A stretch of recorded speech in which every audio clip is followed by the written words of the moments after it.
Moses knows that the greatest challenge the Israelites will face will not be conquering the land.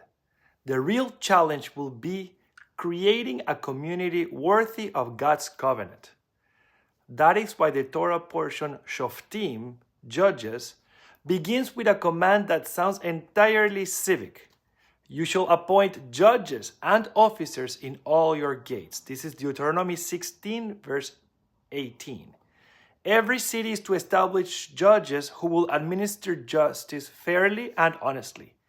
A society cannot survive if disputes are settled by anger, favoritism, or who has the loudest voice.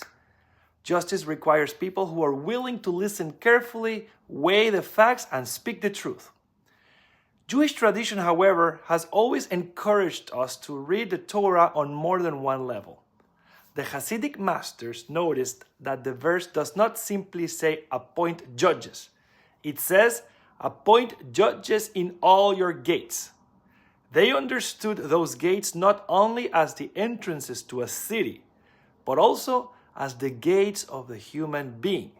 We each have many gates: the eyes through which we see the world, the ears through which we hear, the mouth through which we speak, and the heart through which we interpret everything that happens to us. Before we ask who is judging our society, perhaps we should ask a more personal question. Who is standing guard at the gates of my life? Every day, countless influences seek entrance into our minds and hearts. News headlines, social media, conversations, advertisement, entertainment, worries, hopes, and disappointments all pass through us.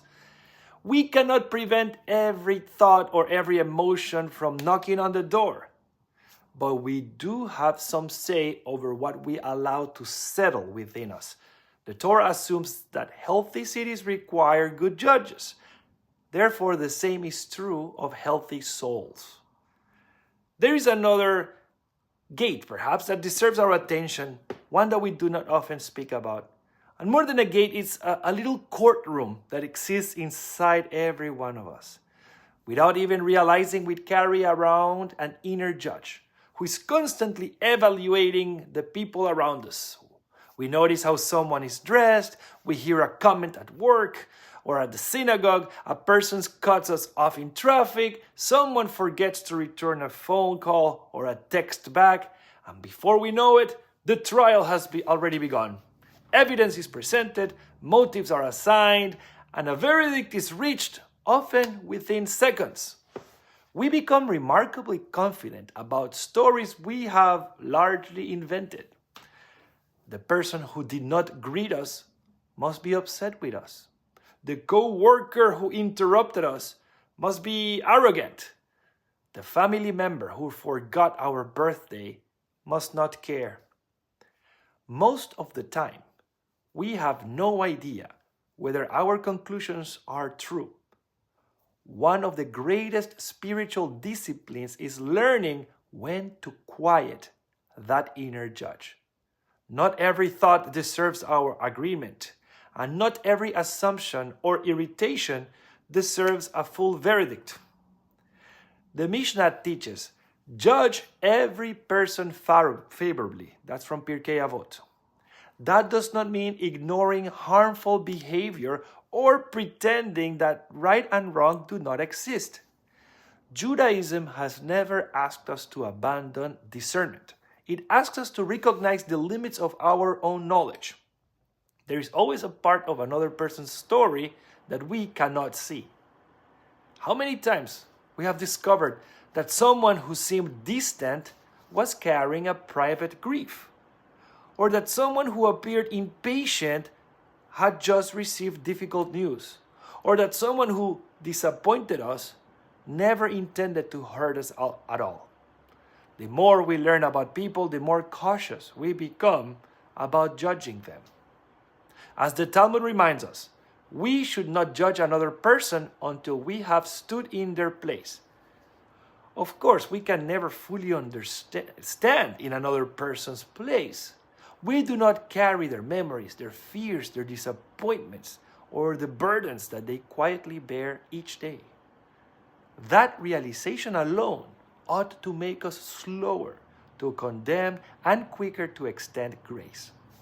Perhaps that is one of the judges we are meant to appoint at the gates of our hearts. Not a judge eager to issue sentences, but one wise enough to say, I don't know the whole story. This teaching becomes especially meaningful as we enter the month of Elul. The high holidays are often described as the days of judgment. We imagine ourselves standing before God, asking for forgiveness and hoping to be inscribed for a good year. Sometimes that language makes us anxious because we associate judgment with criticism or punishment. The Torah invites us to think differently. A good judge is not someone who delights in finding fault. A good judge listens patiently. A good judge refuses to reach conclusions too quickly. A good judge understands that justice requires humility, because humility leaves room for the possibility that there is more to learn. Perhaps that is the kind of judge we are called to become during Elul. We need to cultivate an honest conscience, one that can look at our own lives with both truth and compassion. What have I allowed through the gate of my eyes?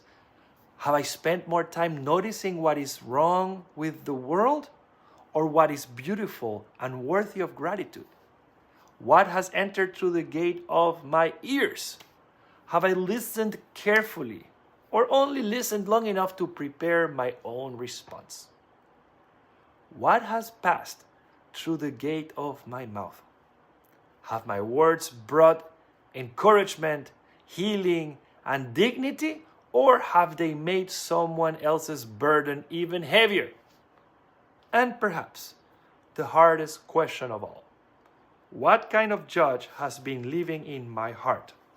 One who rushes to condemn others while excusing myself, or one who offers patience to others while holding myself accountable with honesty?